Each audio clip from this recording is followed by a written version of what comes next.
Good afternoon students. कल वाले lecture में मैंने आपको बताया था intersection of a general conic and a line भी जनरल है x minus x1 by cos theta is equal to y minus y1 by sine theta is equal to r। और स्टूडेंट्स मैंने आपको बताया था जब भी हम कोई भी आर्टिकल स्टार्ट करेंगे हर आर्टिकल में आपको ये आर्टिकल तो पहले करना ही करना है। तो इस आर्टिकल में लास्ट में जाके हमारे पास एक इक्वेशन बनी थी आर में क्वाड्रेटिक। ये इक्वेशन थी R square is A cos square theta plus 2h sine theta cos theta plus B sine square theta plus 2r ax1 plus hy1 plus g into cos theta hx1 plus by1 plus f into sine theta plus s1 student मैंने आपको बताया था कि जो आपका conic है उसको हम s से इंडिकेट करेंगे। जो आप कोई जनरल कॉनिक लेते हो this conic is indicated by s। और अगर यहाँ पर मैं x y को रिप्लेस कर दूँ x1 y1 से तो जो टर्म आएगी उस टर्म का नाम हमने दिया था s1। तो एक चीज़ का ध्यान रखना, देखो स्टूडेंट्स, जब भी आगे जितने भी आर्टिकल हों आपको बस ये ध्यान रखना है कि इतना काम तो आपको हर आर्टिकल में करना ही करना है, ठीक है। कोई आर्टिकल ऐसा आएगा जिसमें S1 0 होगा, कोई ऐसा आएगा जिसमें S1 0 नहीं होगा। तो एक तो आपको इस चीज़ का ध्यान रखना है कि S1 0 है या नहीं है इस आर्टिकल में, ठीक है।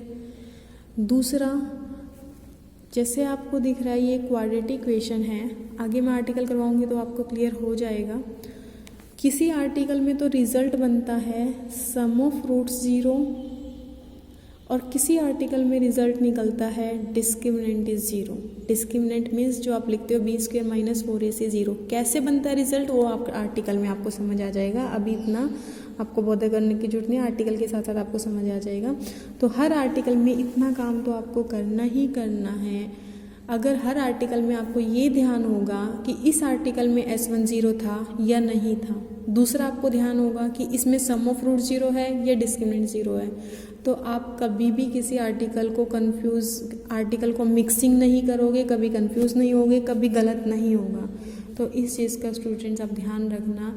और एक चीज़ का और, मेरी बात मैं आपको रोज़ बोलती हूँ, अगर आप ओबे कर लोगे तो कभी आप मार नहीं खाओगे इस पेपर में। कि जो मैंने कल करवाया था एक आर्टिकल, आज मैं दूसरा करवाऊंगी equation of tangent at point. तो आज वाला तो आपको पढ़ना ही है, साथ में कल वाला भी पढ़ना, ठीक है। एक आर्टिकल को 4 दिन तक कंटिन्यू करना। चौथे दिन आपको, 5वें दिन आप देखोगे तो आपको लगेगा कि मुझे ज़रूरत ही नहीं है, मुझे आता ही है। इवन चौथे दिन में जब आप उसको रिवाइज करने बैठोगे तो आपको लगेगा इसमें तो कुछ है ही नहीं, तो मुझे आता है। आप ये पैटर्न स्टूडेंट्स अगर फॉलो करोगे तो सॉलिड ज्योमेट्री जितनी इजी आपको कोई भी पेपर नहीं लगेगा। अदरवाइज़ इससे मुश्किल कोई पेपर नहीं है। मेरे बताए हुए पैटर्न से पढ़ोगे तो सबसे इजी पेपर लगेगा। और अगर आप अपने हिसाब से ही काम करते हो, आपको कुछ फ़र्क ही नहीं पड़ता कि मैम क्या बोल रहे हैं क्या नहीं बोल रहे, अपने हिसाब से चलते हो, तो मैं कुछ नहीं कह सकती। मे भी हो सकता हो आपको सॉलिड ज्योमेट्री सबसे मुश्किल लगे, ठीक है। तो मेरी बात मैं उम्मीद करती हूँ कि आप लोग जो है मेरी बातों को ध्यान से सुन के और उनको ओबे करोगे, उनको मानोगे, ठीक है। हम स्टार्ट करते हैं equation of tangent at point x1 y1, ठीक है। अच्छा, इसमें अभी उसको छोड़ो, यहाँ पर आओ। देखो ये वही इक्वेशन आ गई, ऊपर से उठाइए इक्वेशन 3 बिकम्स, ये देखो इक्वेशन 3 ऊपर से ही यूँ की यूँ लिखी हुई है, ठीक है। तो आपने पेपर में आता है तो यूँ की यूँ नहीं लिखनी, ऊपर वाला आर्टिकल पूरा का पूरा करके दिखाना है यहाँ तक। अब एक चीज़ बताओ स्टूडेंट्स, यहाँ लिखा है equation of tangent at point x1 y1। चल तो मैं हेडिंग डाल देती हूँ। हम क्या कर रहे हैं, इक्वेशन ऑफ टेंजेंट